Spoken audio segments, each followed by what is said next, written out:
In IndyCar, the first portion of the season is the build-up to the glamour and glory of Indianapolis.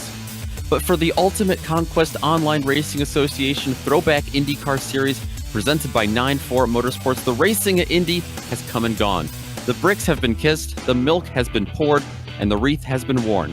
The celebration may have only lasted 2 weeks, but tonight, it's time to take those downtown Indy dancing shoes and trade them in for a pair of hiking boots, because we're going to storm the Finger Lakes.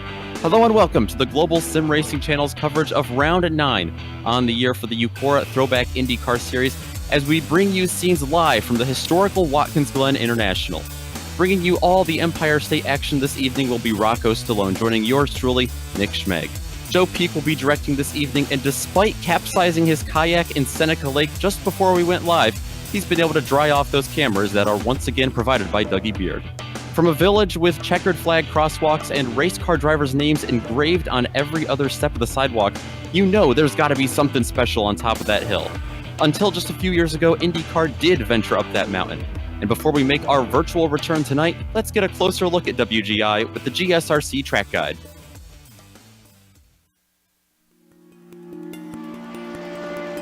Welcome to Watkins Glen International. Situated in upstate New York, just south of the Finger Lakes, this track has seen it all. Few road circuits can boast hosting Formula One, IndyCar, NASCAR, and IMSA during its history. Though it did have a brief fallow period in the early 80s, thanks to the investment of local companies, it's grown into one of the premier road tracks in the U.S. With 4 layouts to choose from that range between 2.5 and 3.5 miles in length, lap times can vary greatly. But it also means it's suitable for lots of different levels of racing, from amateur to pro. The one thing that stays consistent no matter which car and which layout you're using is that Watkins Glen means speed. Many of the straights are very long, and the majority of the corners are fast sweepers. Some of them include a surprising amount of banking as well. Combine that with the proximity of the barriers, and this historic circuit retains a very old-school feel. Drivers in lesser-powered cars can expect drafting battles, while higher-powered machinery will test the skill and bravery of their pilots. Some of the turns are visually iconic, such as the carousel and the S's. Others, like the inner loop, the chute, and Turn 9, greatly challenge even the expertly skilled. And of course, we haven't even mentioned the drastic amount of elevation change drivers experience.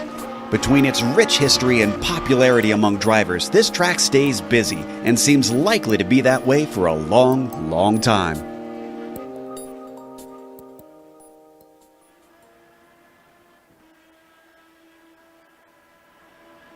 The locals here in the Finger Lakes say that this village puts the word gorge in gorgeous. Rocco, tell us a little bit more about the classic boot layout these drivers are using tonight. Yeah, Nick, thank you. It's great to be here. Watkins International, we got the high-speed layout tonight. We're going to see some hard braking, some good passing opportunities, a lot of speed. Probably going to see some offs, 12 turns, classic boot layout. Definitely something we should be on the lookout for every turn. A lot of passing opportunities. It's just a good American road course. Happy to be calling this race with you tonight.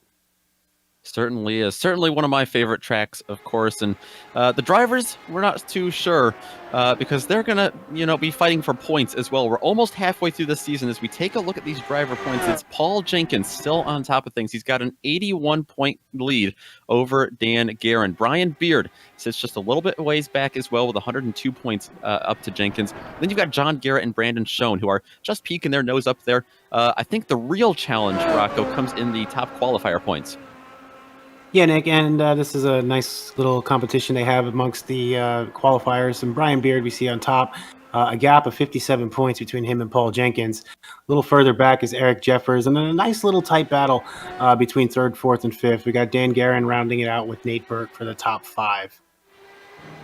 Absolutely. And we have some new viewers always in a cool little series like this. So before we get going today in the Grand Prix of Watkins Glen, why don't you run down some of our race details that these drivers are up against? I got you, Nick. Yeah, so it's round 9 of 20. Almost halfway through this series. Running the Dallara IR05, the throwback model of the IndyCar that many of us are very fond of. We're going to do 44 laps around here, 150 miles. These guys get one fast repair. And then they're going to be running custom fixed setups. And for those of you who might not know, that is a fixed setup that has been adjusted by the race stewards prior to the race. Nick? Absolutely. Always makes for some fun competition, and usually that comes out of really tight communities that we see in racing series. And Eucora certainly is one of them. We've seen some great racing so far this season, and as we have qualifying going on right now, it's just winding down. It is a great series. You can see you've got a lot of names here that have shown up for this race at the Grand Prix of Watkins Glen. We've seen them before on GSRC. Dan Guerin leads the way, but before we get too much further, we've got to say thank you to one of our sponsors who's come aboard today. The Spotlighted Drivers is going to be brought to you by Midwest Simulations. You watch the track, we'll watch the rest. Use the promo code THROWBACK for $5 off a set of their Spotlights visual spotting system. Find out more at midwestsim.com. And one of the cool things that this series does is they do like to spotlight some of the drivers, but today we'd actually like to spotlight someone else. Scott Rupp, Mother Jean, is watching, and she starts treatment later on this week, we understand.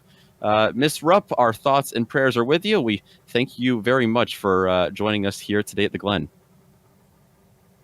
Absolutely, Nick. Absolutely.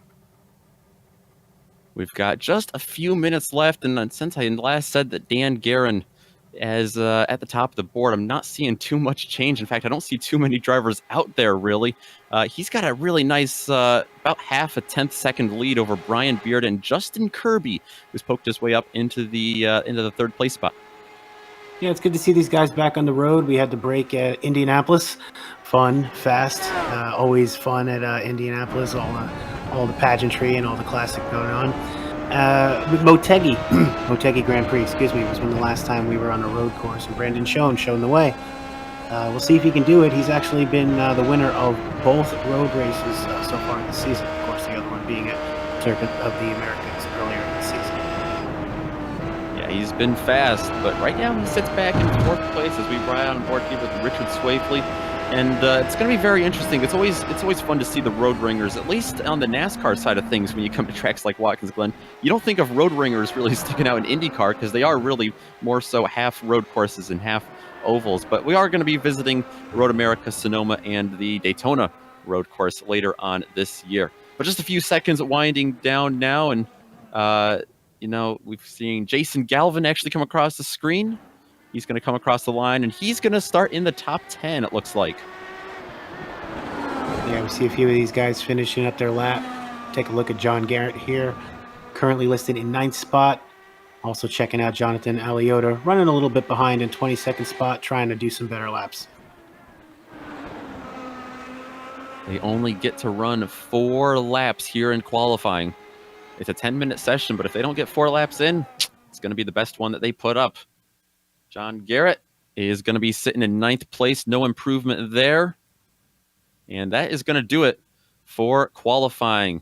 And that means that the top qualifier championship, brought to you by D2 Race Designs, has one more piece of the puzzle put in place. D2 Race Designs, they specialize in creating personalized and customized sim racing peripherals, as well as providing the RC racing community items that make their days at the track more organized and efficient. The season's top qualifier will win a customized button box, all thanks to the kind folks over at D2 Race Designs. Very cool product over there. Highly recommend you check it out. And today's winner of that qualifying award is going to be Dan Guerin. There you see, he starts on top of things right alongside Brian Beard on row number 1. Justin Kirby and that road ringer, Brandon Schoen, is going to be starting back in 4th. Paul Jenkins will round out the top 5, and Jackson Freer will be alongside him. Jeff Wubker and Mark Cohn will be back in row number 4, right in front of John Garrett and Jason Galvin. Yeah, and then we got Nate Burke at 11th spot, 12th spot next to him for start row 6. Swavely in 13th spot alongside Eric Jeffers, who's going to be in 14th spot. Diego Ascensos, he's going to be rounding out the top 15 in 15th spot. And then Hugo Galaz next to him. I don't think we've seen much of him lately. Andy Yerk in the 17th spot alongside Julio Cesar Campagnone. He's in 18th spot. Drew Peel in 19th. And rounding out that top 20 would be Jordan Mandingo. Robert Bloon and Jonathan Aliota going to be right behind in 21st and 22nd. Last driver to set a qualifying time today is going to be Scott Rupp. Jake Wright, Christopher Matrisen, Lucio Vargas, and Chris Lanini will be the last of our 27 drivers here on the grid at Watkins Glen. They'll get one full pace lap around here behind that iRacing Porsche pace car. There you see, situated on the front straightaway, looking downhill straight at the 90. Rocco, we've seen some major incidents there before. Oh, yeah, we've seen some major incidents all over this track in so many different forms of racing.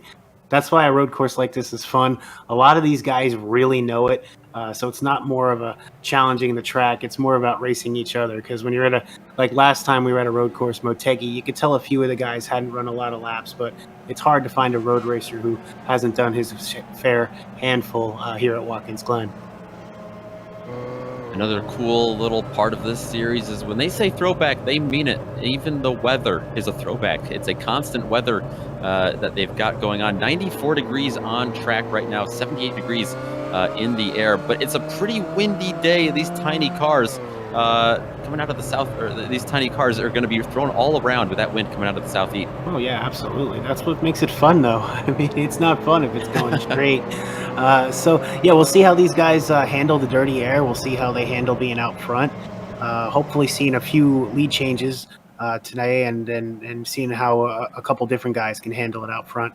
We see them pacing here. I'm starting to get a little antsy coming up to that start-finish line very soon, Nick. I bet the drivers are as well. It's always nerve-wracking to drive your car around here behind the pace car. They're going to be unleashed, though, here just in a moment. We see some very high speeds. You said that Indianapolis last week was high speed. Well, they're not going to be too much slower here today at certain parts of this track. They head down the carousel, and that's another part that without the bus stop, since they're going to completely bypass the inner loop there, this carousel is going to be wicked fast for these drivers. Yeah, Nick, and it's wicked fast, and it closes up pretty quickly on that outside. That wall definitely rears its ugly head, so these guys got to be careful carrying all that speed. Our spotlighted driver today is Mark Cohn. We ride on board with him. Spotlighted driver is brought to you by Midwest Simulations. Remember, you can use that promo code THROWBACK for $5 off a set of their Spotlight's visual spotting system. You can find out more at MidwestSim.com. We'll be riding on board with Mark Cohn today as he makes his way up through the field. Starts in 8th place. We'll see if he can crack a top 5, maybe even take a peek at the podium here at the Glen. They come down the boot and towards the heel. It's a hard right-hander there, but this left-hander, Rocco, afterwards, turn number 9, that one's always scared me a lot more as a driver. It's a bit off camber, and with these tiny cars low to the ground, getting on the gas hard there is really going to offset your car. Oh, yeah, especially going up that hill.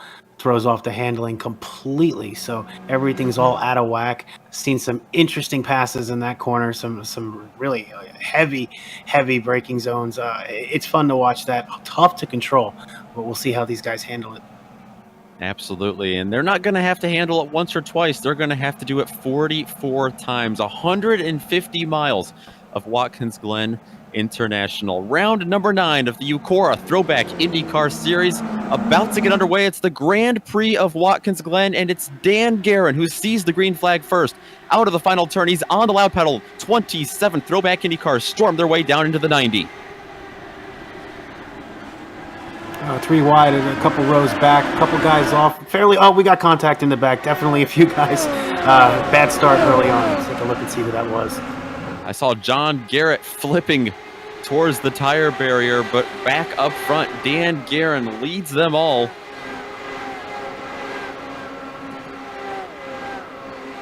They bypass the bus stop. He's got Brian Beard right behind him. A little bit of a battle for third. Justin Kirby having to hold off Jackson Freer and Paul Jenkins. But they will get that sorted out, it looks like, for the time being, and head down into the boot. It's an even bigger cluster behind. Yeah, we see Dan Guerin putting in a nice hot lap to separate himself a little bit from Brian Beard. Justin Kirby and Brandon Schoen. Schoen is keeping his nose around, but it's nice to see Dan Guerin back to closer to his form than we saw last week. Absolutely. He's at a dominant first lap up in that 0.8 machine. He'll lead them into turn number 9.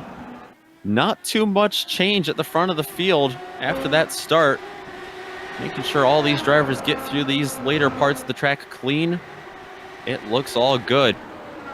Dan Guerin going to be underneath the pedestrian bridge out of the final turn. He is going to lead lap number 1 of 44 here in the Grand Prix of Watkins Glen. You saw a driver flipping and a couple of drivers spinning down in turn number 1 at the start, Rocco. I believe we've got a replay of that. Let's take a look and see what happened. Yeah, let's see what happened. We had some action going on also with the 44. He got into something, but yeah, let's take a look and see what happens here. I think it's just hard racing. I mean, it's one of those things where we just try to jockey for positions early on and just get into the guy next to you, but we'll see some good shots here. Oh, you see that yellow car in front? That's Eric Jeffers in the number 4. I think he got spun, or actually I think he spun all by himself getting on the brakes, maybe with a bit of cold tires. I see the back end of John Garrett slip out, get into him. John Garrett actually got slammed by Jordan Mandigo in the 44. That's probably the damage he saw in the 44 car. Yeah, Mandigo got a big piece of that. Yeah, he was underneath John Garrett. Not something you ever want to say in a race. And looking back up front, Dan Guerin pounding it on a little bit, almost a second gap on Brian Beard, who is a little bit further ahead of Justin Kirby for your top 3. Yeah, I see some of those drivers have been able to take a tow or been able to limp it around. They do have one fast repair, but now the challenge for them is making the rest of this 150-mile event without without having to take another fast repair. But yeah, like you said, Dan Guerin up at the front. It's Brian Beard, Justin Kirby, Jackson Freer, and Paul Jenkins, your top 5. The biggest loser, I think, on lap number 1 was our road course winner this year so far. It's Brandon Schoen, who fell all the way down to 6th place. Yeah, and it seems that he possesses the skill to be able to work his way up. Plenty of time, obviously. It's good to see these guys getting a little bit of a rhythm, changing it up from Indianapolis. And again, I just see it is a different feel for the beginning of the race than it was at Motegi. These guys have been here before. Almost all of them seem to know the track very well. They're already pushing the limits in the early laps. They definitely are. Jeff Woopker was one of them. He just got around our spotlighted driver of the night, Mark Cohn, for 7th place. Cohn actually trying to hold off Jason Galvin and Hugo Galaz from losing even more spots. Yeah, it's a nice battle we got going on the track right now.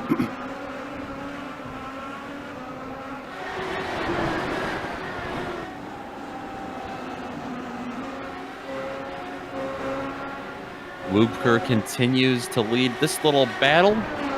He's got a little bit of a gap up to Brandon Schoen, who is starting to close in on Jenkins, and it sounds like Richard Swavely's had a problem, and he has. It's out of turn number 9, that corner I was worrying about, Rocco. The 46 has gone around all by himself. Oh, yeah, that's a terrible, terrible accident. One of the big names of the series being taken out pretty early. We'll see what happens here. Wow, it's just an unfortunate series here. I feel bad for him. It's just so early on, and just a guy that's always performing well when we see these cars in action.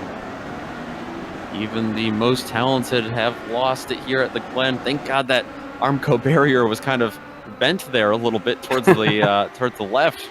He would have gotten a lot more damage, or he would have gotten any damage. I think he just had a little bit of tire wear after that spin. But the biggest damage for Richard Swavely is the fact that he has fallen all the way down to 24th place. As we look back at 2nd place, though, Brian Beard, he is closing in on Dan Guerin for this lead.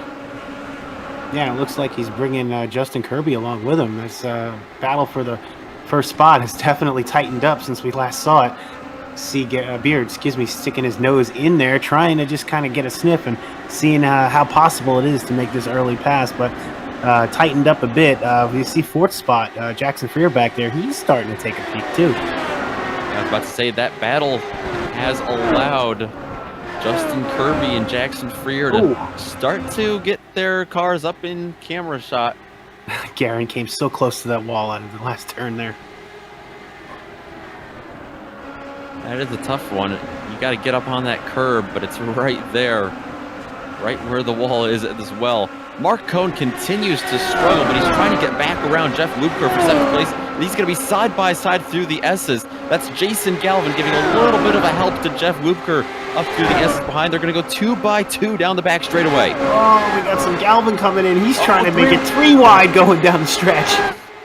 Jason Galvin's going to see 2 drivers in front of him. He's just going to slingshot around him. He's going to launch it into the carousel, and he's going to make it stick. Jeff Lubker almost off into the runoff, trying to keep that track position. He's going to be able to do it. Oh, he got loose. It's going to make a mistake. Oh, Galvin got loose. He had it. He lost it a little bit. He saved it, but he gave up the position, gave it right back. And he's under threat now from Jeff Lubker, tucked up underneath that rear wing of the 42. Is Jeff Lubker. He comes underneath him through the heel. Just can't make it stick there. Mark Cohn, our spotlight driver of the night, loving this out of his rear view mirrors. Yeah, he's got the easy spot right now. Watching all this happen in the mirror. Got to take care of what's going on in front of him, but rather be where he is right now than dealing with that madness back there. It looks like those guys are kind of keeping a little bit of space right now, catching their breath. Down into turn number 1 is a great spot to try to outbrake someone here, but Mark Cohn just hit his marks perfectly there. I don't think there's any catching him after a couple of turns like that. Looks like Cohn is definitely feeling his oats right now, so we're going to take a look up front here at Dan Guerin, who's under attack by Brian Beard. And Brian Beard has got him. It looks like coming into the carousel, gets around him on the inside. That's going to become the outside, which comes back to the inside. As they come back through the boot, Dan Guerin trying to get right back at him, but it looks like the 5 car of Brian Beard has taken this lead. Maybe I spoke too soon. There goes Dan Guerin with a late move up the hill. Oh, we see Justin Kirby peeking in there saying, hey guys, don't forget about me. He's right there too. Coming into the left-hander. Brian Beard able to gap him just a little bit because now Guerin's got Justin Kirby to worry about all behind him. They come back up onto the NASCAR circuit here at the Glen.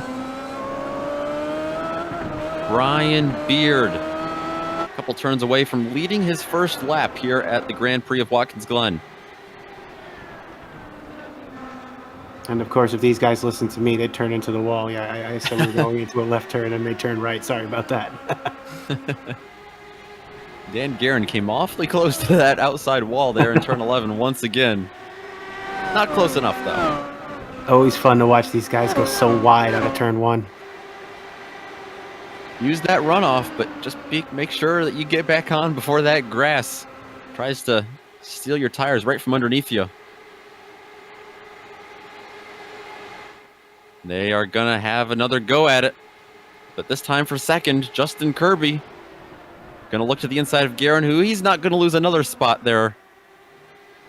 That draft seems awfully powerful after they make their way up through the S's and down into the carousel. The absence of the bus stop, it must help them just a little bit to have a little bit more straight line speed. Yeah, you want that straight line speed, and you want to really get up behind the guy, especially at Watkins Glen. When you pull out to make that pass, it's like hitting a wall.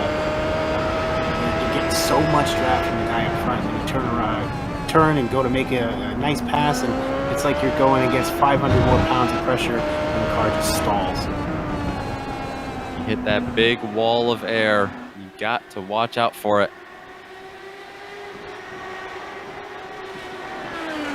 Brian Beard, like I said, with a couple other battles we've watched already tonight, he's loving what he's seeing out of his rear view mirrors. Oh yeah, he can watch these guys battle all night. He wouldn't care. He's just hitting his marks and running clean, smooth lines. These guys could battle all night. He will cruise to victory. He will have no problem with that. Oh, and Jason Galvin's gone around in the final turn, turn number 11. He had actually gotten around Mark Cohn for 7th place, and he was looking up at Paul Jenkins. I think he just got a little too ambitious. Oh, this is very close, actually, to hitting that 39 car. I'm trying to see what happened to him. Oh, and Galvin almost kept it out of the wall. Just barely got a little bit of front Had wing a contact. little bit of help for that extra little rotation. I'm not sure. I didn't hear any contact between the two. No. So close, though. The good thing I will say about the silver lining, if there is any, for Jason Galvin, he didn't have to take a tow to the pits. He basically just had to take a couple of steps to pit road, where he's got a new front wing. And that's one of those things where you could have a fast repair, but around a road course like this, sometimes you still got to get to the pits in a reasonable amount of time for that to mean anything. So lucky on him. Hopefully he can jump back in and make a good go out of it. Unfortunately, he's fallen all the way down to 23rd place. That is a big loss for him. It's a big gain, though, for drivers that he was battling with, like our Midwest Simulation spotlighted driver Mark Cohn, who gets back up to 7th place. Good battle for 15th place going on. Lucio Vargas holding off Brian Greenlee. Greenlee, who did not have a great start, started up in 12th. He's fallen back here. Vargas, on the other hand, after not qualifying, came all the way from the back part of the field up into the top 15 now. Yeah, these guys battling out midfield back there. Always got to find somebody to fight with. So good to see some back action going on right now.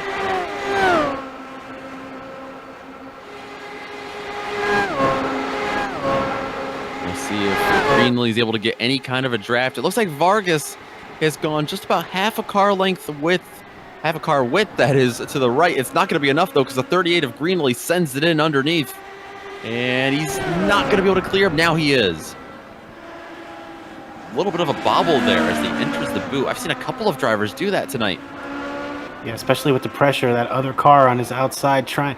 The 71, oh, got a little wide, can't hold it, so he's going to tuck back in. Still battling, though. Oh, they touched. A little bit of front wing from Vargas and a little bit of back tire from Greenlee coming up the hill. I was about to say it's hard to pass on the outside there, awfully hard to pass on the outside there.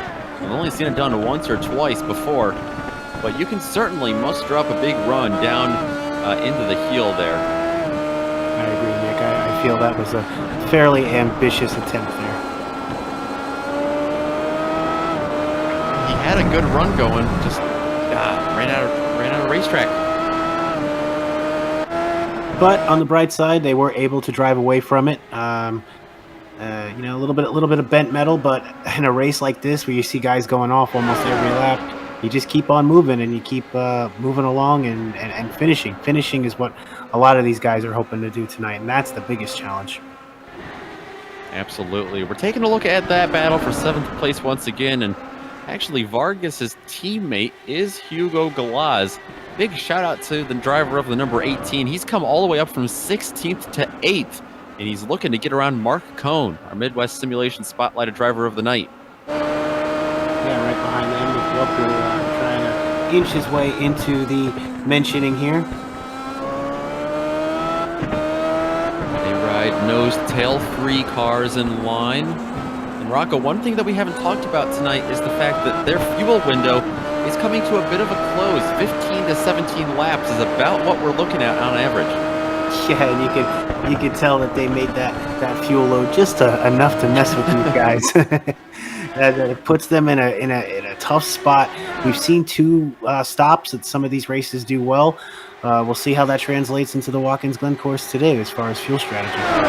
And we just saw a pass for 2nd place. Dan Guerin getting back around Justin Kirby. I don't think it's over, though. Back on the backstretch. Past the inner loop, we see Kirby come down to the inside. He's got that preferred line into the carousel. He's got it for now, but when can Guerin cross him back over? Here he comes. He's going to be stuck on the outside, though.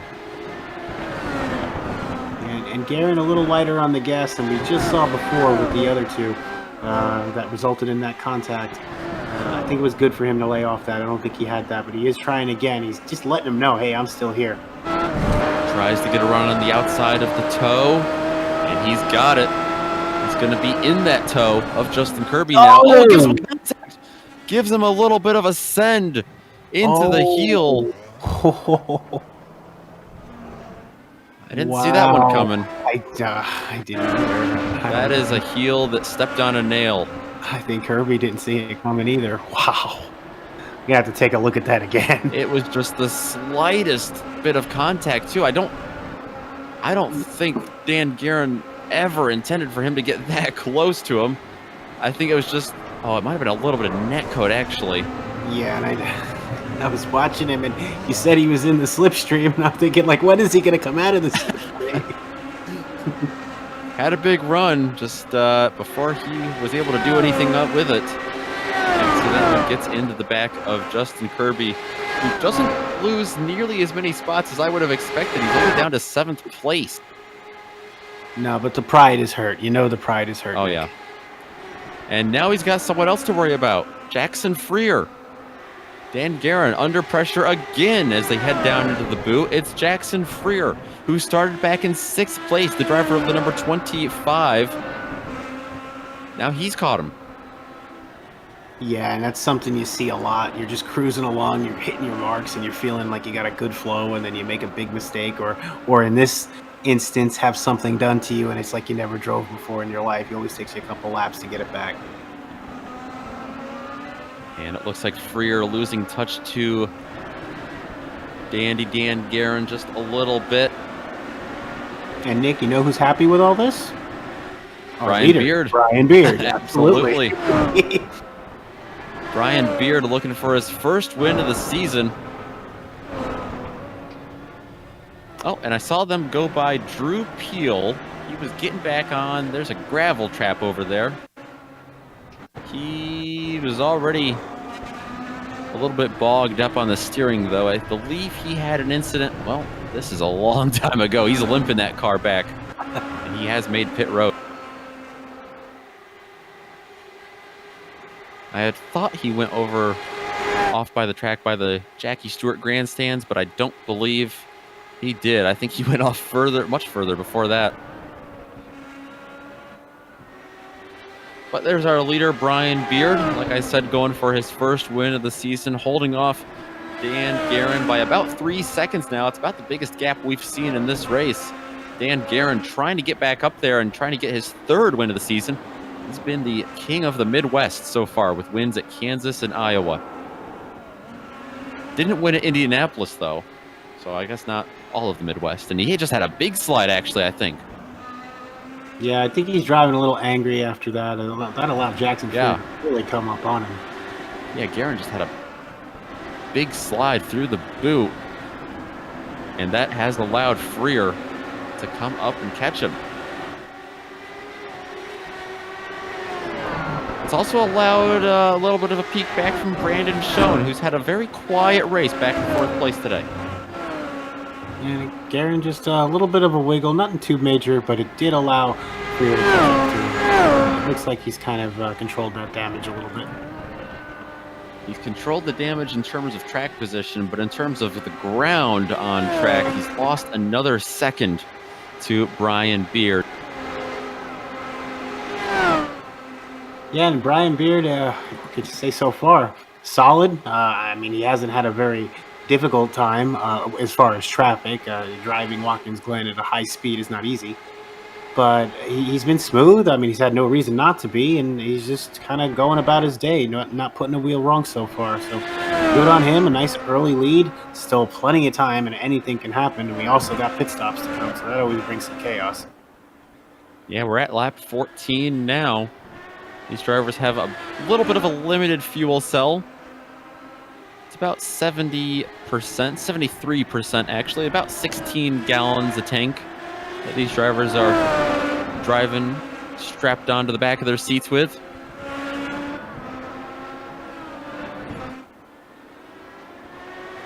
So we'll have to see when that comes into play. I think we just had a pass for 10th. We did. It was Jake Wright getting around Hugo Galaz. Galaz continues to go the wrong way after a fantastic start. Yeah, he was one of those drivers that we saw in that little battle for about 7th spot at the time. And so far, a lot of those guys actually haven't fared well. But yeah, we saw him battling it pretty close a few laps back. A lot of these guys, I don't know if they're settling into a rhythm or the tires are starting to get a little worn, but think we're starting to see some fatigue already in some of the guys.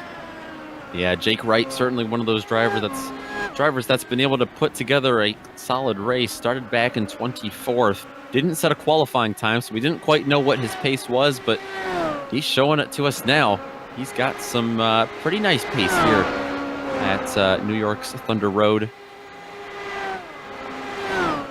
And just taking a look at the top 5, just staying on top of that. We got Cohn in the 5th. He's under pressure from Jenkins and Kirby. Kirby a little angry, obviously, from getting punted, but we see him challenging Paul Jenkins as well. So a little bit of a battle materializing between 5th, 6th, and 7th. Yeah, you can see Justin Kirby. He's trying to get some differing lines to get around Paul Jenkins, our points leader. Follows Mark Cohn, who's another one, our Midwest Simulation Spotlighted Driver of the Night, doing a great job. I said on the pace lap, we're going to see him break the top 5, and he's done just that. Yes, starting to listen to some radio chatter. Seems like pit stops are about to start. Oh, they are indeed. Beard is in, Freer, Guerin, Schoen, and Freer actually got in front of Dan Guerin. Paul Jenkins going to stay out on track. He's our top runner so far. So lap 16 they come across for. This was the window for these drivers, it looks like. Yeah, Beard hit his marks right on. So did Jackson Freer, Guerin, and he hit a no problem stop. Shown nothing really eventful out there going on. Paul Jenkins inherits the lead. Obviously, he's going to have to find his way in as well. But enjoying the time out front while he's got it. I think Brandon Schoen closed that gap down to Dan Guerin quite a bit there in the pits. He actually came out behind Diego Ascensos, though. He'll get around him now. But yeah, there you see him coming out of that final S-curve. Schoen's got a big run on Guerin, trying to break back into that podium, down into the carousel, and he's going to have it for now. Oh, maybe not. Guerin to the outside. A strong comeback around the carousel. Back to the inside. Wow.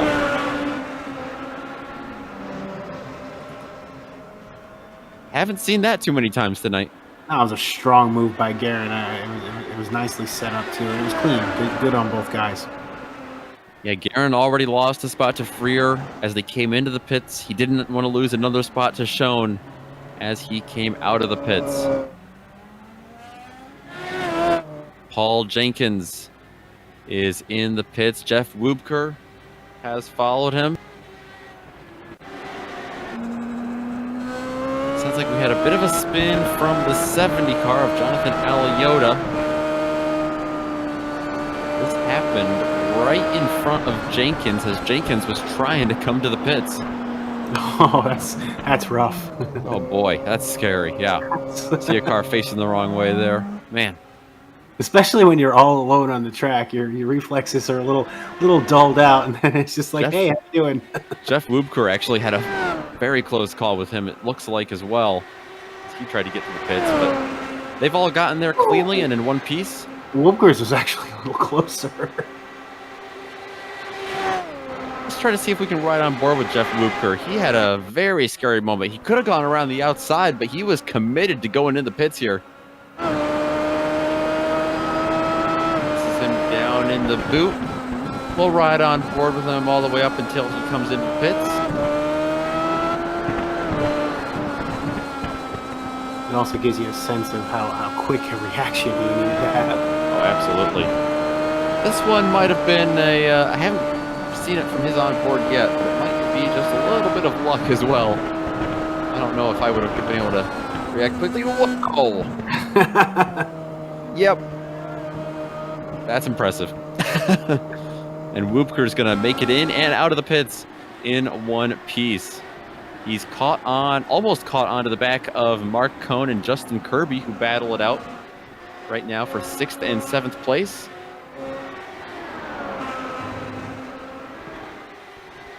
Our leaders, though, have shuffled back through to the lead. Brian Beard to the top spot, with Jackson Freer behind him by about 5 seconds now. Beard got about another second there in the pits. Yeah, Brandon Schoen, I think, did have a quick, strong stop. He's only 6 seconds behind the leader, and we know what he can do. So just a good all-in-all stop. These guys are going to have to do it one more time, though.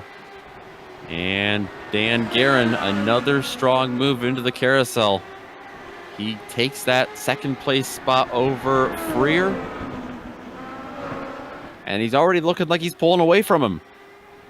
Dan Guerin, our pole sitter, he wants to catch back up to Brian Beard. It's a tall order, but it's a long race. He's got the opportunity. He's got a chance. Yeah, so we're about at the point of the race where everybody is settled in. A lot of green flag running, no yellow flags like we see on the ovals. We would have seen many of them if they actually threw them. But it's just something you got to settle in. The road course is totally different beast. You're just not going to stop. You just go. They drop the green flag, you hit the brake or the gas pedal, and you just forget to stop. And remember, Dan Guerin, he had led the first 5 laps of this race, and he was pulling away from the field at one point. He might just have, a short run car around here at the Glen. He might just not have long-term pace here. So I wouldn't be surprised if we saw that gap down to Beard shrink just a little bit. He's already shrunk down to 4.5 seconds. Like I said, it was about 5 seconds just a moment ago. We'll have to keep an eye on Dandy Dan Guerin, sponsored by D2 Race Designs, and of course our top qualifier tonight. Right, also carrying the spotlights on his machine. Shout out to them, like those guys over there. And then Brandon Schoen, again, I'm just watching him. I'm watching him because I know what he's capable of, and I want to see him start to make a run. I want to see one of these guys really start to take advantage of this track. Like I said, it's about 20 laps in now. They've been at it for a while. I want to see these guys really zero in and focus and start really busting out some hot laps. We're watching Nate Burke, who had gone around just a couple moments ago in turn number 1. He was one of those drivers that tried to zero in on this track just a little bit, and he got a 0 for sure, but not the kind that you were talking about. And Hugo Galaz actually came in and spun, avoiding that accident. Nate Burke nosed it right into the tires. I don't think he picked up too much damage. In fact, I don't actually think he touched the tires. Did a little bit better job than Graham Rahal when I saw him do that here. We've got a log jam back for 12th place. Yeah, you're on that. Yeah, the battle for 12th. It's got Chris Lanidi in it. Nate Burke looks like he's getting into a little bit of the action. We see Christopher Matrizian make an appearance for the first time today. Some close racing back here. We've seen Hugo Galaz. Man, what a roller coaster of a night he's had. Started back in 16th. He was up to 8th. Just had that spin in turn 1, avoiding Nate Burke, and now he finds himself back in 13th place, trying to follow Chris Lanini, trying to get around him really, but really trying to fend off Diego Asensos and Andy Yerk, who's back in 15th. That's a name we haven't talked about at all tonight. Yeah, and again, these guys just pounding away at it. They're about 45 seconds behind the leader, but still on the lead lap, still intact. It's where you want to be. Nobody right now running in these spots is going to complain about where they are in this race. A little bit wide through the carousel for Galaz. That's going to allow Diego Asensos to close in a little bit, entering the boot. I've always called that left-hand turn the ankle, but I don't think it's caught on here at the Glen before. I'm not sure how you would campaign for that. You know, yeah, I mean, they call it the shoot, but I mean, the ankle though. Yeah, it goes with the theme. They've got the heel, the toe. They've almost got the whole thing. Right. I mean, you know, we could always, a podiatrist sponsor us while we're at it. There's some nice campers down there. Very friendly people. I bet after a couple hours into a race, maybe at the 6 hours of the Glen, I'll go campaign. They're a little bit they might be a little bit impaired at that point. They might be a little bit more adamant. Pass out a few adult beverages, talk about some feet. Yeah, what can go wrong? What could go wrong? I heard a rumor once that Mark Martin played cornhole down in that turn, and I'm not even kidding about that. That's the fun part. I've watched Mark race a lot. I can see that. I can see Mark Martin. Yeah, He seems like a guy that would do that. I I wonder if was he's any good. told I was told he was spotted in flannel down there. Nothing else. Alongside his buddy Dale Jarrett. Hopefully.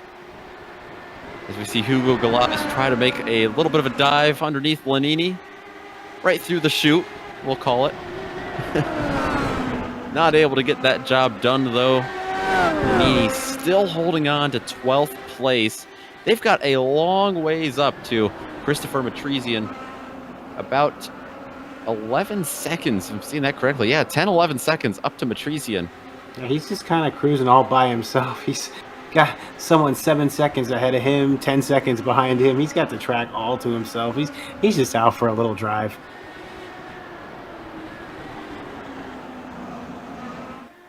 Andy Yerk has been lost from this battle. He's had a couple of off tracks. Oh, and Brian Greenlee just behind him had a bit of an off track as well.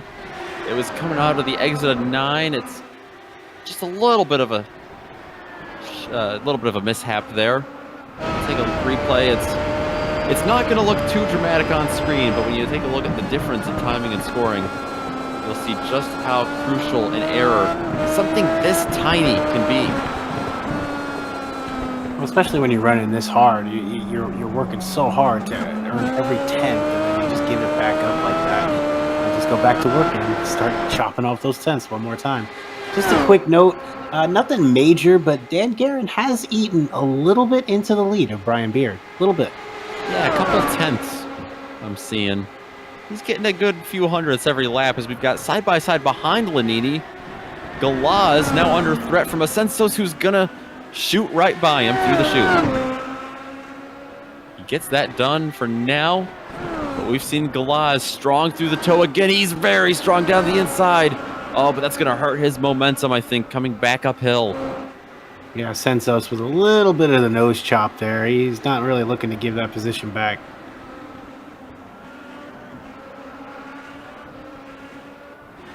Lanini has been able to pull away very significantly from both of these two drivers. But we've seen with these throwback IndyCars, these gaps, they can grow and shrink very quickly, even without making a mistake. You have one good lap and you can catch the guy 1 or 2 seconds ahead of you. Yeah, same thing goes the other way too. You have one bad lap, all of a sudden you push up 2 seconds further back. And I'd say that one is probably a lot easier to do. Paul Jenkins is experiencing that right now. Mark Cohn, our Midwest Simulation Spotlighted Driver of the Night, trying to get around him on the outside of the chute. I think he might be able to do it. He will for now. They head up the toe. Stick it. They've got Justin Kirby just a few car lengths ahead of him as well. He rides up there in 5th. And Kirby, a little bit of a man on the mission. We saw him up in a podium spot before, and he had a little bit of that tangle with Dan Guerin. We watched Dan Guerin race a lot. We almost, guaranteed it was not intentional, but just unfortunate for Kirby. But he's plugging along and trying to chop into some of that lead.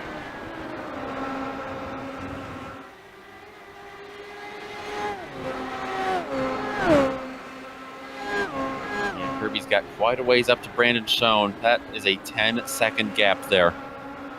Brandon Schoen has had a very quiet night. Really expected to see a bit more out of him, but just as I say that, looks like he might be closing in on Jackson Freer once again.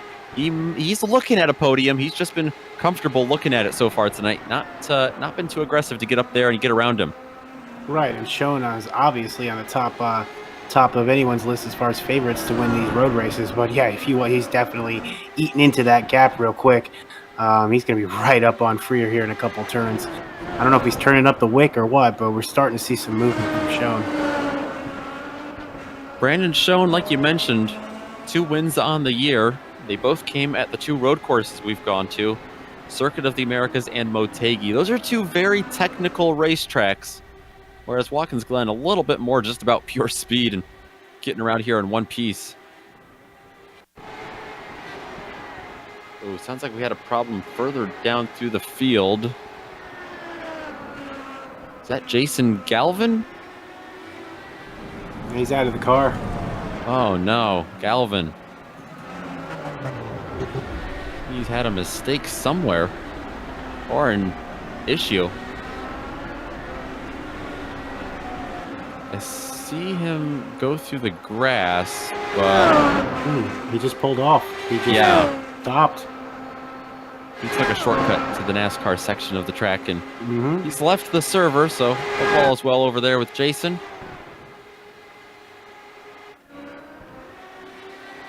Hopefully it was just some breaking news he had to go cover.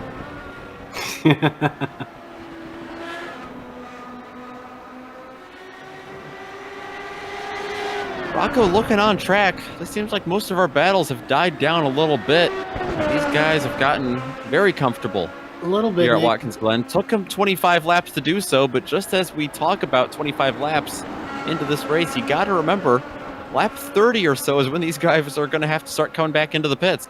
Yeah, and I think a lot of these guys are spaced out enough to where they should be able to execute a pit stop, no problem. A lot of them have worked hard to put these gaps together.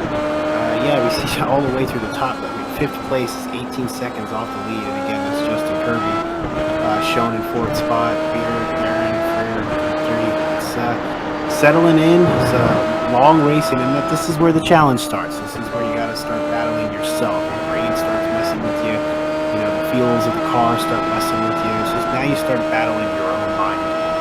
That could be the most. That could be the hardest fight of all. Yeah, especially if you're all by yourself. Drivers like we're seeing right now, Brandon showed, he's got a bit of a distraction. He can focus on that bright orange number 25, Jackson Freer right in front of him. He can zero in on that car, and he can just focus 100% on getting around him. That's what he's trying to do right now. He's in a little bit of a slipstream on the back straightaway. We've seen, I'd say, a good 90% of the passes here tonight come right here, and it might be another one. Whoa, that was... Here's going to shut the door. Oh, shut the door kind of hard on that. It made a little bit of a slamming noise. But, you know, it's one thing to catch somebody, but it's another one to pass them, and they're, you know, Jackson Freer does not have to let anybody by, so...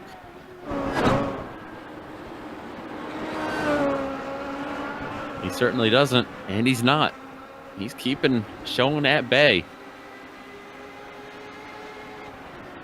You know, Schoen still just is not able to get his nose up to the rear wheel of Jackson Freer, and that might be enough to cause him to yield, but we haven't seen that yet, so we don't see any breaches of etiquette as far as I'm concerned so far. Good blocking, good battle, and it's for a good position too. He's being aggressive in that 3rd place position. Saw his wheels up on the grass and the curbing just a little bit in a couple different spots. Back down into turn number 1. Not using too much of that runoff. I'm thinking the same thing. They definitely came out of that pretty tight.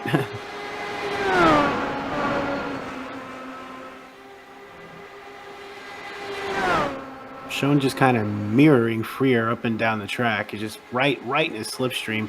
Don't think he's close enough here, but he is just right, following line step for step.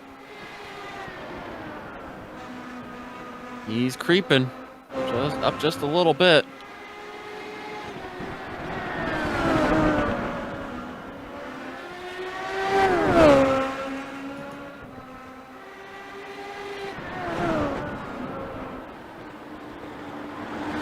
Schoen gets a little bit, yeah, you've got a battle back in. It sounds like 12th place. Hugo Galaz, once again, he's getting some nice camera action.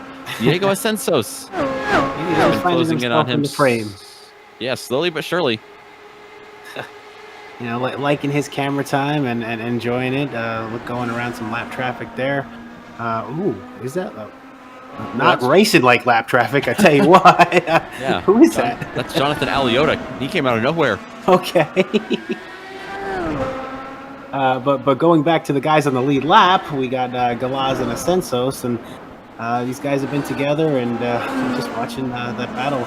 Too bad he's not on the lead lap. He's racing pretty hard. Yeah. I think that might be why he's not on the lead lap.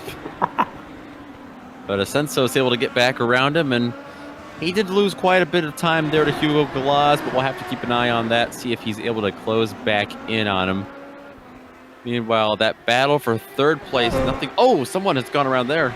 That's Hugo Galaz. Right as I stepped aside from it, Hugo Galaz loses that position. Oh, easy. And more. Oh, that's rough. More drivers pile in here. Trying to take a look and see who that was. I saw the 27 I think it's Andy of Yerk. Andy Yerk get by. Andy Yerk picked up some damage. I don't know if it was in that tussle before that, or he's definitely got some bent wing work going on up front. Yeah. I think he might have hit the wall as he got past him. We'll ride on board with him. Take a look here. Yep. Hit that wall. Sometimes you just wish guys would just kind of take the L and take the go.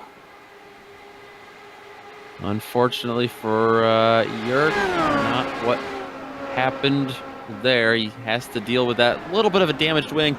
The damage on that 27 car, nowhere near the damage Hugo Galaz is experiencing. I don't know if Galaz has already taken his fast repair, but if he hasn't, he's choosing not to take one now, despite having that wing almost, I mean, it's almost useless as far up off the ground as it is right now.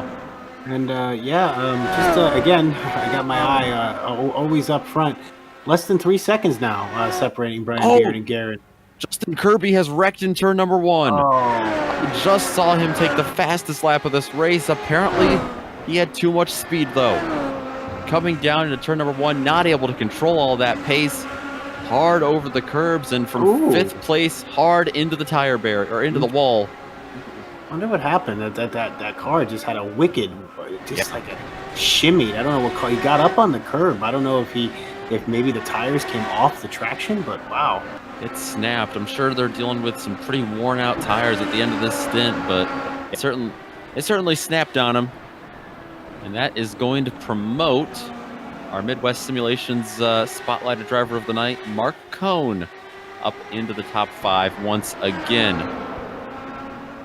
Just all in all, a rough night for Kirby. He definitely wishes he had a better go of it tonight, but it's always next week.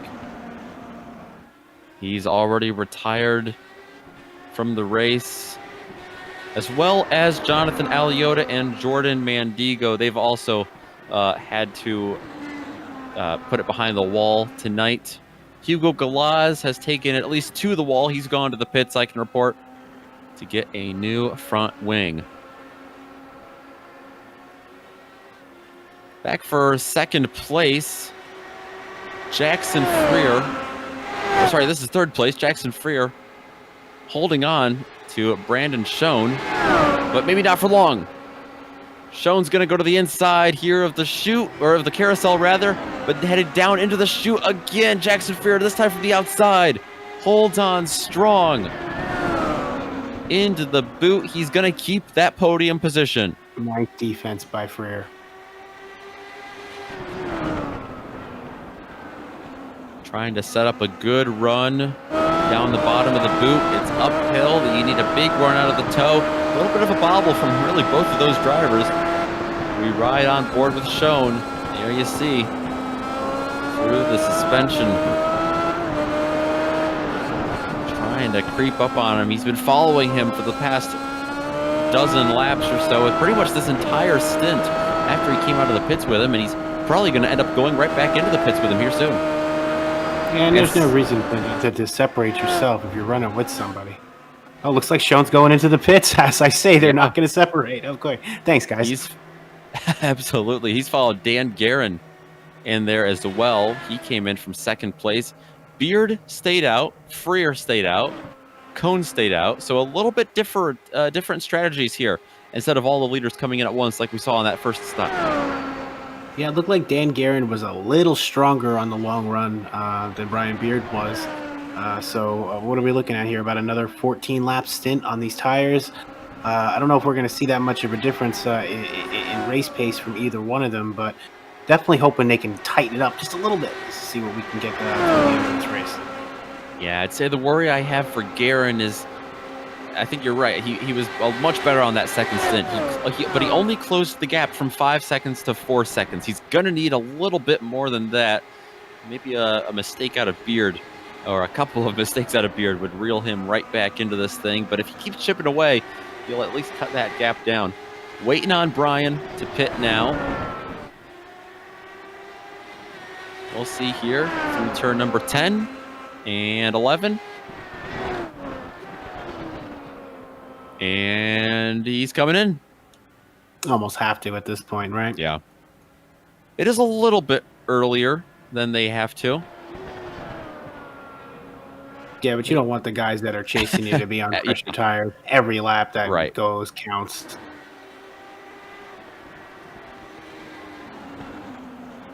In this case, it's better to keep your eye on your competitors than your fuel gauge, because you know you can make it here from the end. This is the last stop that they need.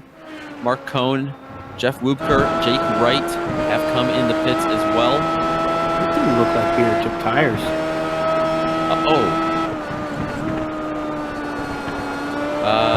Looks like he did, as I take a look back at him. Maybe I didn't catch it. Yep. That was a big risk if he had. I was wondering the same thing. He's got 4 fresh Firestones on that number 5 car. And we'll see where he comes out in terms of Dan Guerin. They're on the same straightaway. It's less than 4 seconds.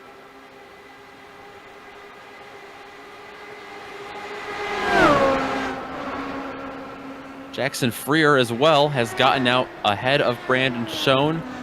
They've actually got Robert Bluen right in between them right now. A little bit of lap traffic to make things a little extra difficult for him out there on track. Bluen was definitely making things a little bit difficult out there. I don't know how closely you were watching that. Other than that, I don't see any big movers up or down the field through those pit stops. Cohn got out in front of Woopker. Looks like Jake Wright might have gained a position. That or it might just be for now. I think someone in front of him hasn't pitted yet. We'll have to keep an eye on that. He's being scored in 9th, so maybe not. Oh, Paul Jenkins. He's the one that hasn't pitted yet. He's in now. There he is. Our points leader, who was looking for a solid night tonight, and he's had a pretty nice one, pretty quiet one. Yeah, he was the last to pit on the last stint as well. So I think just sticking to the strategy, just kind of going through the motions. I think at this point, so far into this race, there's a few guys with potential that could make something of it. But at this point, I think you just kind of want to settle in and take what you worked so hard to earn. Yeah, and he's got a nice little bit of a cushion in the points lead as well. I think it's just a clean race here at Watkins Glen, a track that has caught out so many veteran drivers over the years. Might be the safe route, especially if you don't have 100% winning pace. A little bit of side-by-side on the backstretch. Paul Jenkins losing a spot there to Mark Cohn. Oh, Jenkins really wide. Very wide, yeah. Maybe it's a case of fresh tires, a little bit of dirty air, and that wall got big really quick.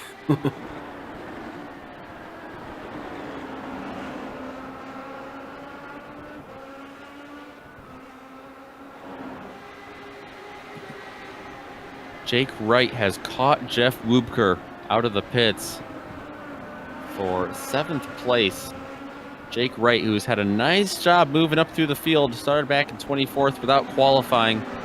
I've seen him creep into the top 10 and continues to move up through the field, trying to get around Woopker now in that 97 in front of him. Yeah, Wright's a good example of just keeping on, yeah, keeping the nose clean and getting through the track. At this point, I feel that he would be happy with a 7th spot. And that is the position in which Jeff Woopker started in as well. Started 7th and he rides in 7th place, so he's had a quiet night. We've seen him in a couple of battles, though, for sure. Early on in this race, there was quite a bit of battle for him back here. Oh, a little bit of side-by-side. Jackson Freer trying to fend off Brandon Schoen. You know, you figure at some point Brandon Schoen's probably going to get a little frustrated. I mean, just seeing the fact that, you know, he's back in 4th place and he wants to get up there. He wants to challenge for the win, and he's got to move now. He's 12 seconds back.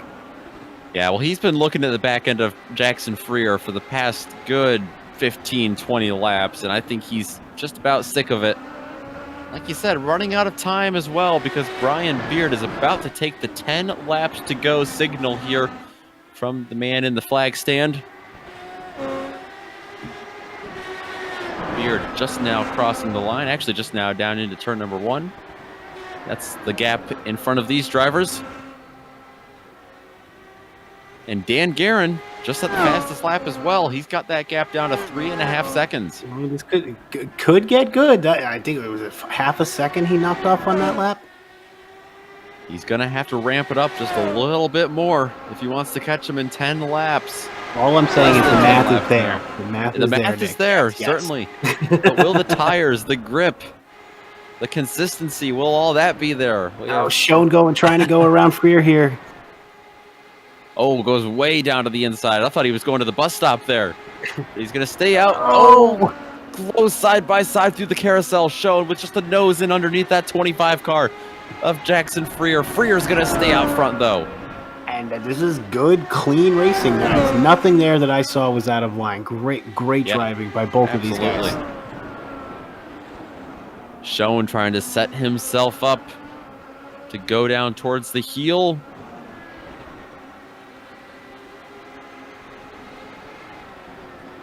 Lots of elevation change on that straightaway. Doesn't look like too much, but these drivers certainly are feeling it. Especially, like you said, those accelerations and decelerations when you're going uphill. It throws off the whole bat, especially these Indy cars. They're so weight sensitive, and you just start going up a hill, and everything gets backwards. And then you've got a brake coming down the hill into a turn. Certainly a little bit sketchy for these drivers and these cars, these machines. But Jackson Freer has seemed to have mastered it a little bit, at least in regards to battling Brandon Schoen. Because he's kept that good 4 or 5 car length lead most of this race. Yeah, and we're going to see Schoen probably make another attempt back here on the long straight. But he's got him in a good spot right here. I think he's going to do it. Freer goes defensive once again. The 98 of Brandon Schoen. Looking to the outside. He might have it this time. You're right. I think he does. He's got it. Can he hold on to it through the chute? Oh, easily, I think.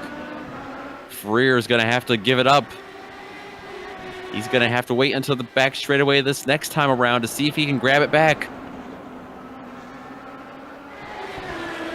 Good battle going on here. We just saw what you were talking about before, Nick, with the ability for these cars to just make up such a gap so quickly.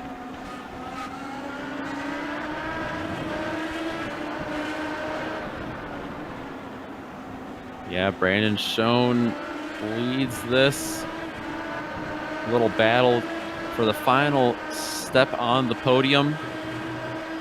He's got the right numbered car to get around here. The last IndyCar. Oh, did he catch? Both of them. Oh, that's a case of following the guy in front of you too close. A little bit of tunnel vision for both of them. Schoen went hard over the curbs and Freer followed him out into the grass. Looks like Schoen tagged the left rear. I wonder if that's going to affect his steering a little. We'll take a look. Oh, there you see Freer go out into the grass. He had it backwards. Freer went into the grass. And then he was really focused on the back end of Brandon Schoen. And you'll see up on the curb again, way out. Yeah, he might have tagged the wall just a little bit. And as we come back live, Freer caught him on the back straightaway. Chose to sit behind him instead. Didn't go for it. So as that looks like it might calm down, we'll jump back to 7th because Jake Wright looking for another position here. Through the carousel over Jeff Wubker. He's got him. And Wubker is going to get off the gas early to let him go by. Yeah, that's what I was going to say. I think Wubker is very happy where he is right now. Looking to finish this race in one piece. Both of these drivers continue on. Back to that battle, though. Actually, now we're looking at Paul Jenkins and Mark Cohn. Did Guerin just hit the wall? Oh. Coming to the front stretch? I mean, if he didn't, he got close. Wow. Oh, he did. Thankfully, I think it was just his tires. Wow. It can still throw off quite a bit. I mean, it doesn't seem to have affected him much as far as the framed it. But it looked like he made contact with that wall. Yeah, I see his steering looks all right, but certainly a scary moment. He's really pushing this now. Yeah. Less than 3 seconds, about 6 laps to go. He's got to go. Like you said, the math is there. Jackson Freer still side by side with Brandon Schoen. All of a sudden, Rocco, we've got great battles all over the track. The guys feeling a little racy. They've been slotted in for a good portion of this race. They know it's almost over, so getting a couple of these good, fun, hot laps and take it home and just get out of here clean and a nice finish. Brandon Schoen has lost that spot once again to Freer. We saw that happen in the carousel. Oh, is something going on with Garen? I think Garen spun. He's slow and he's damaged. Oh, he has turn 9. He's overdriven it at the exit of turn number 9. Oh no. He was having quite a few connection issues. I don't know if we're going to be able to get this one. Yeah, I was watching through, trying to see through some of those issues, and I saw the car facing the wrong way. I said, that ain't right. Yeah, you can see him. Well, you can imagine.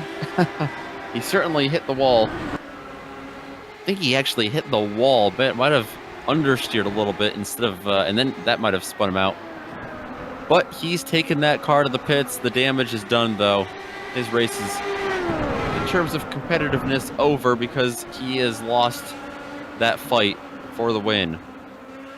Well, Jackson again, Freer and Brandon Schoen will be the rest of your podium as it stands now. we know that obviously that little altercation before was not intentional, but it's almost as if the racing god said, nope, not today, Dan. Not like that. Something's up with Paul Jenkins as well. He just lost a spot to Jake Wright, and he's already under pressure from Jeff Lubker, who was quite a ways back. So I'm wondering if Paul Jenkins is having a fuel save or something here, because he seems to be plummeting back through the field. Yeah, these guys obviously could adjust how much fuel they take. I mean, Jenkins was not, I don't know if he was in a spot where a few less gallons would have made much of a difference, but he's definitely feeling the effects of something. Something slowed him down a little bit. And our Midwest Simulations spotlighted driver of the night, Mark Cohn, leads this train of cars for 4th place, 4th, 5th, 6th, and 7th, all nose to tail, with only 5 laps to go in this race. This is definitely where the battle is on the track. The action seems to be focused around this little area going on right now. Brian Beard, comfortable lead, 13.5 seconds. He's cruising. Yeah, this is the closest battle we've got on track. That car in the background is not 8th place. It's Robert Lewin at the 19th. They snake their way up through the S's. Back up for 2nd. We've got an even closer battle. Brandon Schoen has gone through once again. He's in front of Jackson Freer. Again, a little bit of a slingshot into the carousel, out of the carousel, and into the chute. Yeah, Nick, and if these guys keep everything the way it is, they're obviously both going to have a good finish. Might have a little talking to amongst each other, who finishes 2nd and who finishes 3rd, but I think they're going to respect each other for these last laps and take it home and both stand on the box at the end. That's their goal, but who will stand taller is the question that has yet to be answered. This might come down to the last lap, the way they keep trading spots back and forth like that. Yeah, it's been good fun racing to watch, too. Just real good skill on display between these two drivers tonight.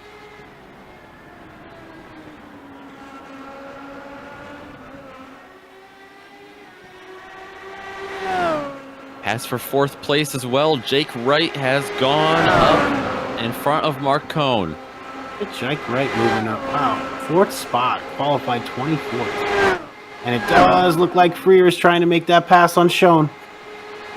He is indeed. He's got to the inside. Inside through the carousel. He'll have a nose ahead, pretty much an entire car length ahead. He's going to shut the door as he swings wide, but he's got to open it back up. He's got it.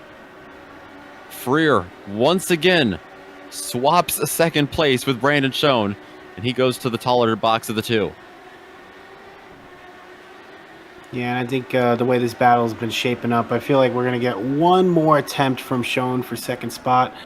These guys having a great battle. It's been fun to watch. Clean, too. That's what's the most impressive part about it is that they've given each other so much room, and it's just fun to watch guys really race and respect one another. Yeah, they are really going all at it here, too. Very fun to see. You know, Rocco, the way they're swapping spots back and forth, I'm almost wondering, if you are Brandon Schoen, do you want to be back there in third place when it comes to the white flag lap? Nah, I mean, it's not like Daytona, you know. It's not like you don't want to be up front going, taking the white flag. But I think from what we've seen, it's just a matter of keeping the other guy behind you. Personally, I'd like to be in front going into the final lap. But, you know, some guys are different. Definitely get a little bit of a slingshot going into that backstretch. But personally, I'd want to be in second spot. I always want to take any positions that I'm given, so. Yeah, and I think this is one of the reasons why you might want that second spot, is because it doesn't look like Schoen's being able to catch him that time by. Such a big gap built up by Jackson Freer that time that Schoen wasn't able to reel him in. Yeah, and Schoen, obviously, I mean, unless barring something, I shouldn't say obviously, that's not fair of me, but I mean, obviously Beard is up front right now, so it's possible he's going to take this victory. Yeah. But I know Schoen probably a little upset, wanted probably to route another road race. Not this time though, but again, third spot, second spot, good enough. Yeah, certainly impressive still. We continue to watch this battle back for fourth place. They get around lap traffic, Drew Peel. Well, at least Jake Wright's going to get around him. Not so much for Mark Cohn and the rest of the crew behind him. A little bit of a roadblock there, making things interesting. Paul Jenkins, Jeff Woobker trying to squeeze in underneath him. Still trying to get underneath. Oh, that's allowing a huge gap up between Cohn and Jenkins. And Cohn's got a gap himself to Wright because of it. The lap car finally moved out of the way, but it separated this battle just enough. Back for second. Schoen has a monstrous run up through the S's. And Freer's going to give him the inside through the carousel. Oh, is he sitting back a little? Might be. Maybe setting something up for the chute. Maybe looking to the inside. No, again, he waits. Not as ambitious with 2 to go. Maybe waiting for the last lap. Maybe waiting for a better opportunity. Hopefully for him, that opportunity comes, though, because Jackson Freer has been on rails in that number 25 car. Schoen just getting right up on him. He might be doing what you said, Nick. He might be planning his last final pass. They are 11 seconds behind Brian Beard. Oh, he got into the wall. Oh, no. Yes. Freer into the wall. Oh, man. Trying to defend that position. He's taking the long way back to the pits. Oh, that's just hard off the gas. Oh, such a shame. it is. Meanwhile, Brian Beard has taken the white flag. He's actually made it onto the back straightaway. Driver of the number 5, driver out of the West Club, looking for his first win of the season. He'll become our 6th different winner this season as well. And problems for Jeff Woobker. Oh, he got into the wall. In the 90. Yeah. He's looped it in the 90 himself. Drivers in the top 10 falling out of this thing all over the place. Meanwhile, Mark Cohn trying to get around Jake Wright. He's closed into him. That's a battle for third spot. Jake Wright finds himself in third spot saying, oh no, I can't let this go. Brian Beard is just crawling around this track, ensuring that he's got a win. Jake Wright trying to hold on to this podium that he has been gifted. I don't know about gifted. He started in 24th spot. He earned it. Meanwhile, Brian Beard has certainly earned himself something tonight. It's a victory in the Throwback IndyCar Series. He takes round number 9 here at Watkins Glen. Brandon Schoen's going to come home second behind him. Jake Wright, he's certainly going to earn this podium. Came all the way up from 24th place after not being able to put a qualifying lap in. They get around the lap traffic of Richard Swavely. Jake Wright will finish off your podium. They battle behind him. Paul Jenkins, you're next across the line in 5th place. Or actually, I believe Dan Guerin got him. Yeah, Guerin got him. Matresian gets across the line in front of Jeff Lubker, who will still manage to come home in 8th place. Impressive for him after looping it in turn number 1, but that is going to do it for the Grand Prix of Watkins Glen. That's not going to do it for our show, though. We've got a full rundown of results and a post-race show when we come back after this quick break on the Global Sim Racing channel.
Welcome back to Watkins Glen International, where it's time for the Rogue Energy post-race show. Rogue Energy Drink is designed to replace unhealthy canned energy drinks, coffee, and even traditional pre-workouts. Rogue Energy is sugar-free and loaded with vitamins, antioxidants, and nootropics. Scoop, shake, drink, win.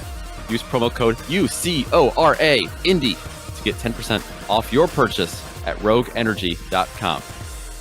We've got a full rundown of results as promised before we went to break, and it's Brian Beard getting that victory over Brandon Schoen. And how about Jake C. Wright coming up from 24th place in that 77 car to grab that podium? Mark Cohn, our Midwest Simulation Spotlighted Driver of the Night, is going to round out your top 4, with Dan Guerin falling right behind from the pole to 5th place. Paul Jenkins, Christopher Matresian, Jeff Lubker, Chris Lanini, and Diego Ascensos will round out your top 10.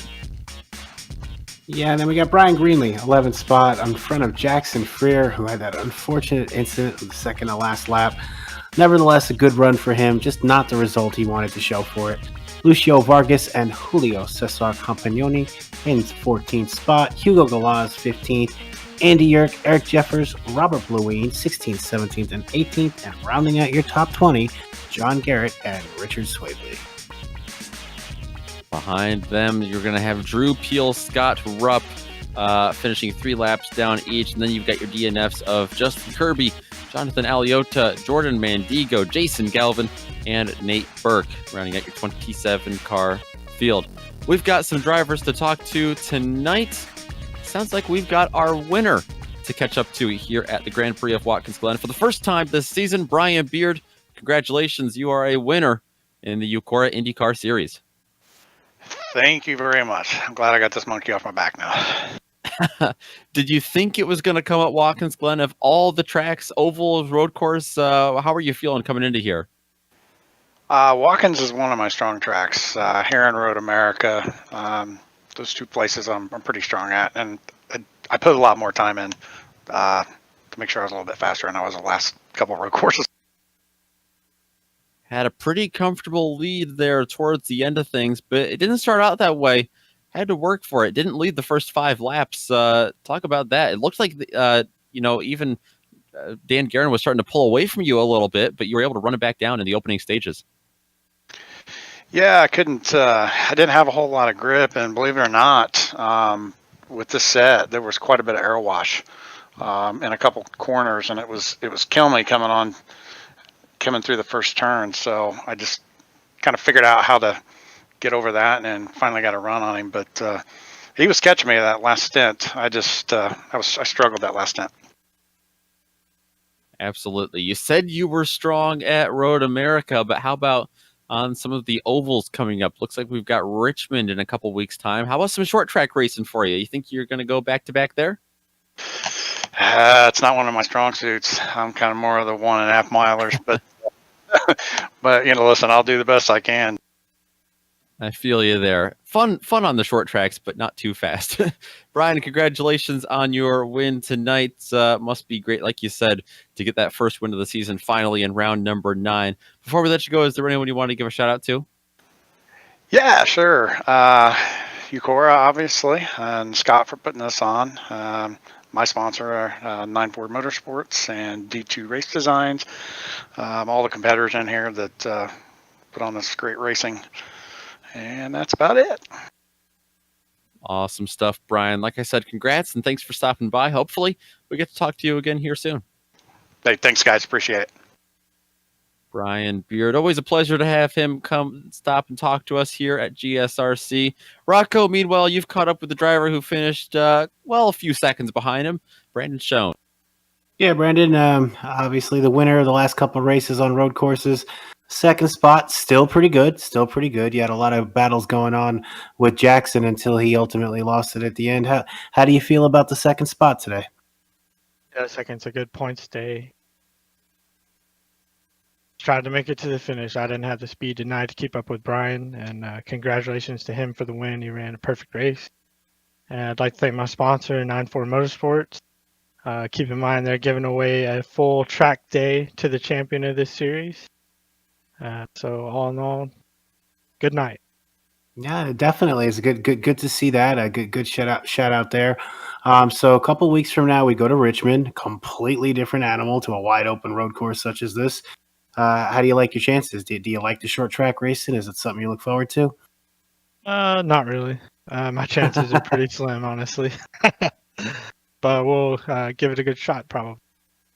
Well, that's cool. And again, watching you race today, it seemed Brian Beard told us that he put in some extra time to make himself a little faster. Is Watkins Glen a place that you practice a lot at? We saw you very fast at Motegi, and pretty strong today. Just second spot. Is Watkins Glen something you find yourself racing a lot of? No, not honestly. And this week I really didn't have a lot of time to put in practice. So just 30 minutes before the race or so is about all I got. Oh, you could have fooled me on that one. So before I let you go, Brandon, anybody else aside from the initial sponsor that you want to thank? No, that's about it. And just thank Scott for doing a good job with the series and keep the good momentum going. I'm glad we have good turnout. Yeah, it's always fun to call these races. So again, congratulations on second spot tonight. Good luck next couple of weeks in Richmond. All right, thank you. You guys do a great job also.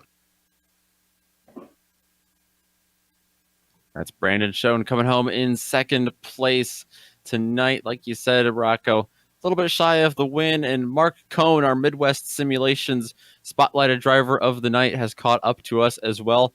Came home in 4th place, but Mark, you started back in 8th place. You had one of the biggest runs of them all today in the top 10.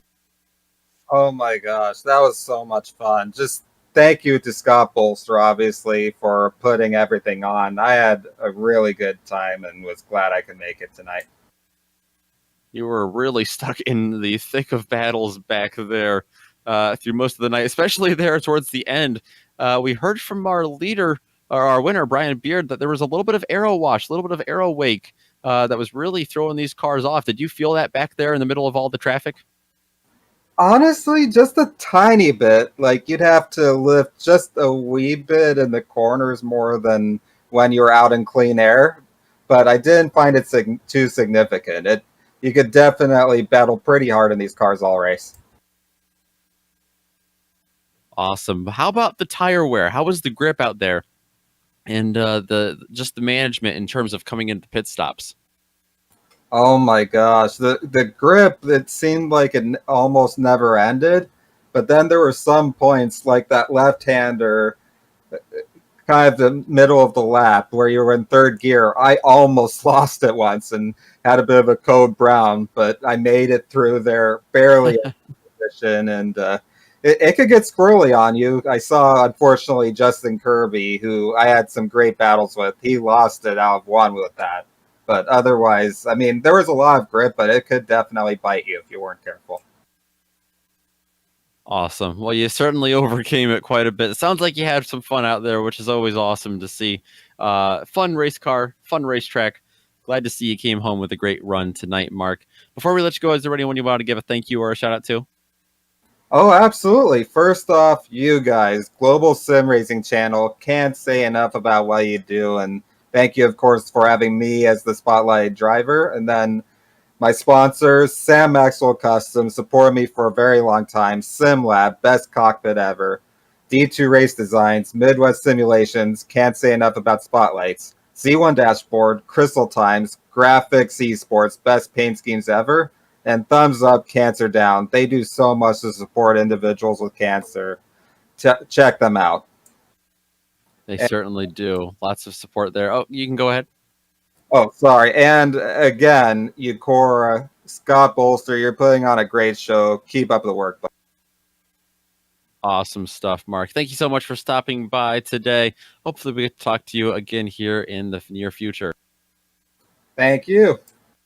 It's Mark Cohn, our Midwest Simulations Spotlighted Driver of the Night, coming home in fourth place. Rocco, you've got a quick little interview here with the driver who finished just a couple spots behind him. It's Paul Jenkins in the number 17. Yeah, a guy up in the point standings. Paul, real quick, I just wanted to touch base with you. How'd you feel about your run tonight? Fantastic till lap 44. I don't know what happened there. Yeah, I saw a couple interesting things tonight. So obviously in a nice position in the points going into Richmond. How you feel about your short track? If I have the lead anymore. I was in front of Dan, and like I said, I hadn't had a problem all day long. The car was great, and for some reason it decided to bite me in one. But I'm feeling really good. I feel really good about the short track. I'm looking to make some good ground here in the next couple of rounds, and really kind of I'm glad. I'm very satisfied with the finish here on these road courses. I am not a road specialist, so this is good. This is where I want to be. Top five always nice. Anybody you want to thank before we let you go? Yeah, I think my bros over at Aero X and Skidmark Racing, Skidmark Motorsports, kind of a dual team sponsorship here. But of course, Scott running this league, and you guys every time, just a rock solid broadcast, top notch. No, I appreciate those kind words, Paul. And again, good luck in a couple weeks at Richmond. Look forward to seeing you run again. Thanks, guys. Awesome stuff there from all of the drivers, not only on track, but also love to talk to them in the booth after a 150-mile race at Watkins Glen. It's going to wrap things up tonight, though, in the Eucora Throwback Indycar Series. And we want to give a special thank you to everyone who came out today for the 9th round of the Ultimate Conquest Racing Throwback Indycar Series presented by 9-4 Motorsports, including all the drivers, like I said, who put on the show for us today. We'd also like to thank our sponsors for tonight's event, Midwest Simulations. Remember to use the promo code THROWBACK when you check them out. D2 Race Designs as well. And of course, Rogue Energy. Find them at rogueenergy.com. An additional thanks to all the amazing companies that provide the software and hardware that we use to create a GSRC production for you. We also, of course, want to thank the very talented June DeLon who provides our music. See the screen for more on how to get a hold of more of her great work. Thanks to the crew today in the booth, Rocco, Joe, and Dougie. Don't forget to check us out on social media. You can head over to our website, globalsimracingchannel.com, where you can show your support by picking up some awesome GSRC merchandise. We're also on Twitter at GSR Channel, on Facebook at Global Sim Racing Channel, on Instagram at GSRC_Graham. And of course, you've already found our YouTube channel, so if you haven't done so already, scroll down just a touch and hit that big red subscribe button so you don't miss a second of racing. Make sure to check out all of our upcoming events sliding across your screen so you can mark them down on your calendar for some more exciting virtual motorsports. Round 10 of the Throwback Indycar Series, like we mentioned, will be in 2 weeks' time right here on GSRC. So join us for the Give Me Liberty 200 live from Richmond on June 18th. With all that being said, thanks so much for joining us today. And until next time, race clean, race hard, and we'll see you on the track.